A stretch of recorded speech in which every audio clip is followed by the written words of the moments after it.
ഇത് സംബന്ധിച്ച് ഇപ്പോൾ തിയേറ്റർ മാനേജ്മെന്റിന്റെ ഒരു കത്ത് പുറത്തു വന്നിട്ടുണ്ടല്ലോ. വരുന്ന വ്യക്തത എന്താണ്?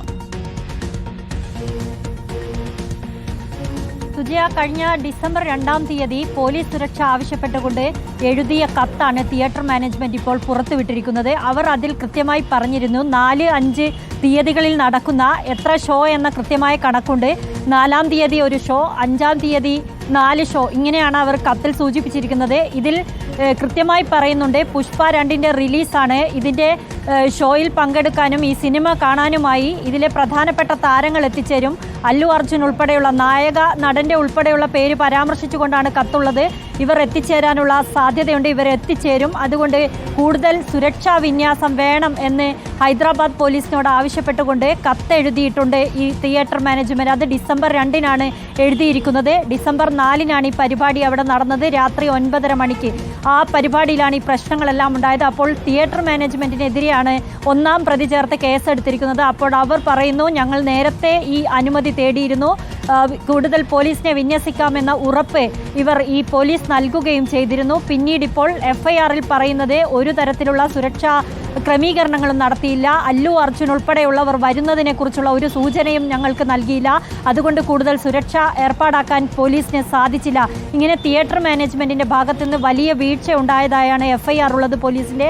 അതിനെ ഖണ്ഡിക്കുകയാണ് ഈ തിയേറ്റർ മാനേജ്മെൻറ്റ് ഈ കത്ത് പുറത്തുവിട്ടുകൊണ്ട് ചെയ്തിരിക്കുന്നത്. 4-5 ദിവസങ്ങളിൽ കൃത്യമായി ഇവിടെ എന്ത് സംഭവിക്കും എന്നത് സംബന്ധിച്ച് പോലീസിന് കൃത്യമായ വിവരം ഞങ്ങൾ കൈമാറിയിരുന്നു എന്നാണ് സന്ധ്യ തിയേറ്റർ അവരുടെ ലെറ്റർ പാഡിൽ പോലീസിന് അയച്ച കത്തിലൂടെ പറഞ്ഞിരിക്കുന്നത്. എന്തായാലും ദാരുണമായ സംഭവം 4-ാം തീയതി 9:30-ക്കാണ് സംഭവിച്ചത്. അപ്പോഴായിരുന്നു അവിടെ ഈ പ്രീമിയർ ഷോ നടന്നത്, ബെനിഫിറ്റ് ഷോ എന്നാണ് പറയുന്നത്. ഈ ഷോയിൽ പങ്കെടുക്കാൻ അല്ലു അർജുൻ വന്നു. അല്ലു അർജുൻ വന്നപ്പോൾ വരുമെന്ന കാര്യം അങ്ങനെ പരസ്യമാക്കിയിരുന്നില്ല. ഈ ഷോയ്ക്ക് വേണ്ടി ടിക്കറ്റ് എടുത്ത ആളുകൾക്ക് മാത്രമാണ് ഇക്കാര്യങ്ങൾ അറിഞ്ഞിരുന്നത്. പക്ഷേ പുറത്തൊരു വലിയ കൂട്ടം ആരാധകർ എത്തുകയായിരുന്നു.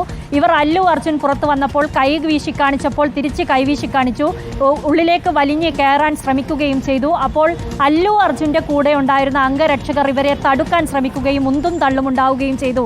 അതാണ് വലിയ അപകടത്തിലേക്ക് പോയത്. അതുകൊണ്ടാണ് അല്ലു അർജുനെ പ്രതി ചേർത്തിരിക്കുന്നതെന്നാണ് പോലീസ് ഇതിനകത്തെ FIR-ൽ പറഞ്ഞിരിക്കുന്നത്. അങ്ങനെയാണ് ഇന്ന് 11:45-ന് ജൂബിലി ഹിൽസിലുള്ള അദ്ദേഹത്തിന്റെ വീട്ടിലെത്തി അദ്ദേഹത്തെ അറസ്റ്റ് ചെയ്ത് കൊണ്ടുപോയിരിക്കുന്നത്. നമ്പള്ളി കോടതിയിൽ ഹാജരാക്കിയിരിക്കുന്നു. 14 ദിവസത്തെ ജുഡീഷ്യൽ കസ്റ്റഡിയിൽ വിട്ടിരിക്കുന്നു. AP നദീറയും ശ്യാം ദേവരാജുമാണ് വിവരങ്ങൾ നൽകിയത്. പുഷ്പ 2 റിലീസിനിടെ തിക്കിലും തിരക്കിലും പെട്ട യുവതി മരിച്ച കേസിലാണ് നടൻ അല്ലു അർജുനെ റിമാൻഡ് ചെയ്തതായി തെലങ്കാന പോലീസ് ഹൈക്കോടതിയെ അറിയിച്ചത്. മനഃപൂർവ്വമല്ലാത്ത നരഹത്യാ കുറ്റമാണ് ചുമത്തിയിരിക്കുന്നത്.